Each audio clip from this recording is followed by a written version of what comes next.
अखिलेश यादव के खिलाफ बीजेपी ने अपने कद्दावर नेता और केंद्रीय मंत्री एसपी सिंह बघेल साहब को उतारा है। बघेल साहब, कैसा चल रहा चुनाव? एबीपी वाले इंटरव्यू ले रहे हैं, आज तक वाले 1 मिनट पहले ले चुके हैं, एनडीटीवी वाले आगे खड़े हैं। ये इस बात का प्रतीक है कि यहाँ पर चुनाव की जो अखिलेश के हारने की जो खबर है वो आपके कार्यालय और स्टूडियो तक आ गई है, वरना 1.5 लाख से उन्होंने जीतने का दावा किया है। हारने वाले का इंटरव्यू कोई नहीं लेता है। आज उनके चाचा भी सर सड़कों पे घूम रहे हैं, चुनाव प्रचार कर रहे हैं। ये इसको क्या, ये सेफई वाले एक बात नहीं समझ पाते हैं कि ये इस हिसाब से ऐसा करके स्वयं अपने को कमज़ोर दिखा रहे हैं। जब अखिलेश यादव ने पर्चा दाखिल करके कहा मैं 10 मार्च को आऊँगा, एबीपी ने दिखाया था। ये दूसरी ब्रेकिंग न्यूज़ थी, वर्कर लड़ेगा। तीसरी कहा था दुर्ग है, चौथा 1.5 लाख का था।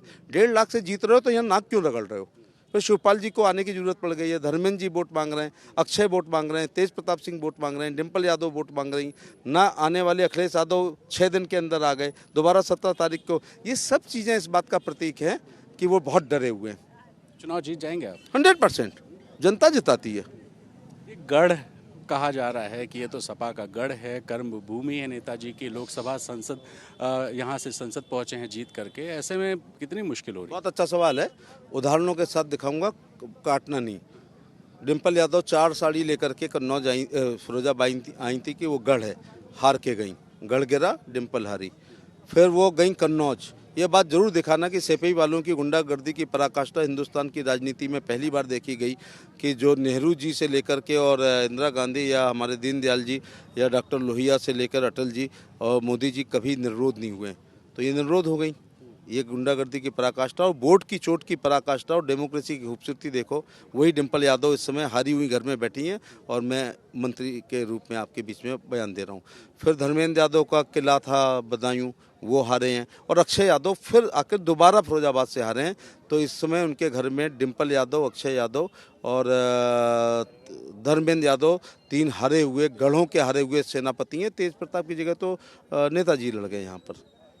अच्छा सर, एक सवाल मेरे जहन में इसलिए उठता है कि आप केंद्रीय मंत्री थे, विधानसभा चुनाव लड़ाने की पार्टी को जरूरत ही क्यों पड़ी? कोई ना कोई तो चक्रव्यूह भेदेगा ना। अर्जुन को अगर कहीं आप अभिमन्यु हैं? हाँ, मैं अभिमन्यु हूँ, लेकिन इस बार जयद्रथ मारा जाएगा। कौन है ये?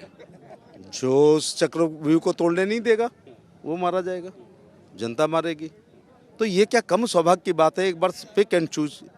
समाजवादी पार्टी के राष्ट्रीय अध्यक्ष ने 403 सीटों में अपने पिताजी से जो वोट टिकट पे दस्तखत करने का अधिकार छीन करके खुद बन गए थे, उन्होंने तो यहाँ की टिकट पे दस्तखत कर लिए। मेरे को पार्टी ने लड़ाया, ये छोटी बात है। दूसरी, टिकट अखिलेश के पास है, जीत का सर्टिफिकेट इस जनता के पास है। नेताजी लड़ते तो उनके खिलाफ लड़ते आप कि खाली अखिलेश जी? शायद नहीं, नेताजी के खिलाफ नहीं लड़ते। वर्तमान नेताजी के खिलाफ नहीं। जैसी उनकी शारीरिक स्थिति है, इस पोजीशन में शायद मैं नहीं लड़ता। मुलायम सिंह जी से बैर नहीं और अखिलेश की खैर नहीं।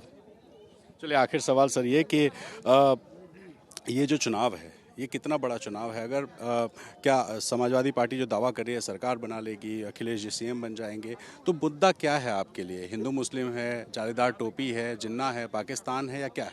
इतना बड़ा मुद्दा है। एक्चुअली करहल की जनता तो भगवान को धन्यवाद दे रही है कि जब गुंडागर्दी और अपराध का राज जाता है, सपा की सरकार होती है, वो सेफ ही रहती है। तो गैंग लीडर इसमें खुद आके फंस गए हैं। तो जो 50 साल से यहाँ ज़मीनों पे कब्जे, प्लॉटों पे, मकानों पर लड़कियों के साथ छेड़छाड़, बहू सुरक्षित नहीं, बेटी सुरक्षित नहीं, मोटरसाइकिल सुरक्षित नहीं, नाक सुरक्षित नहीं और मुंह सुरक्षित नहीं, उसके लिए कोई गोली खाने की जरूरत नहीं उस सिरदर्द के। इस बार केवल बटन भाजपा के पक्ष में दबाना है। तो आम चुनाव है यूपी के लिए, करहल के लिए ये खास चुनाव है। और कितना पब्लिक कह रही कि ईश्वर आपने इस कालखंड में हमको पैदा किया कि गुंडागर्दी की अम्मा को हराने का मौका दिया है। तो देखिए, एसपी सिंह बघेल साहब जो कह रहे हैं कि नेताजी इससे पैर नहीं, अखिलेश यादव की खैर नहीं, और इस बार विधानसभा चुनाव में करहल से जीतने का दावा एसपी सिंह बघेल कर रहे हैं। फिलहाल ये दावा कितना सही कितना गलत इसका पता तो 10 मार्च को चलेगा, लेकिन ये सही है कि बीजेपी ने अपने कद्दावर नेता को यहाँ से उतारा है, जो गली गली घर घर घूम घूम कर लोगों से अखिलेश यादव के खिलाफ और अपने लिए वोट मांग रहे हैं। अपने सहयोगी अर्पित चतुर्वेदी और कैमरा पर्सन प्रेम सिंह के साथ रणवीर, एबीपी न्यूज़, मैनपुरी।